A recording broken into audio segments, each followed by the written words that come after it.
When you think of IKEA, you think of cheap flat-pack furniture, Swedish meatballs, and confusing instruction manuals.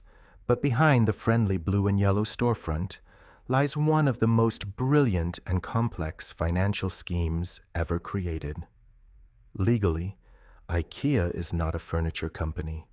It is actually registered as one of the largest nonprofit charities on the face of the earth. A charity whose official mission is to promote the art of interior design. This single corporate trick allows them to bypass billions of dollars in global taxes completely legally. This is the dark financial psychology of how a furniture store outsmarted world governments. To understand this multi-billion-dollar loophole, we have to look at the man who built it, Ingvar Kamprad. Ingvar was a legendary billionaire known for being incredibly cheap. He flew economy class, bought second-hand clothes, and drove a 1993 Volvo. But in the 1970s, as IKEA grew into a global empire, Ingvar ran into a massive enemy, Swedish taxes. At the time, Sweden's high tax regime was taking up to 80% of corporate wealth.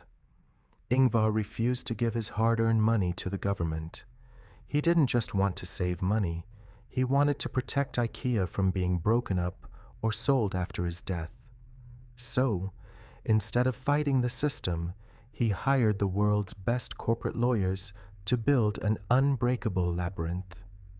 In 1982, Ingvar secretly split IKEA into two completely separate corporate entities. This is where the magic happens. First, he created a foundation in the Netherlands called the Inca Foundation. He legally donated ownership of all IKEA stores to this foundation. Because it was registered as a non-profit charity dedicated to architecture and design, the profits generated by the stores became tax-free. But how did they get the money out of the charity and back into the family's hands? Simple. They created a second private company in Luxembourg called Inter-IKEA Systems. This private company owns the actual intellectual property, or the IKEA trademark. Every single IKEA store in the world has to pay a massive 3% royalty fee just to use the name IKEA. Where does this royalty fee go? It is paid directly to the private company in Luxembourg. By paying these massive royalty fees to their own Luxembourg company, the IKEA retail stores can report almost zero profit to tax authorities in America, the UK, and Europe. On paper, they look like they barely made any money. But in reality, billions of dollars are flowing directly into tax havens like Liechtenstein and Luxembourg, completely shielded from world governments.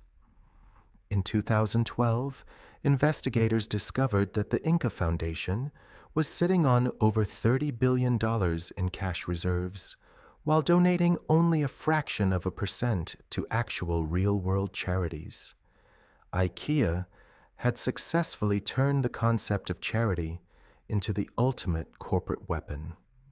First, Starbucks turned their app into a billion-dollar unregulated bank.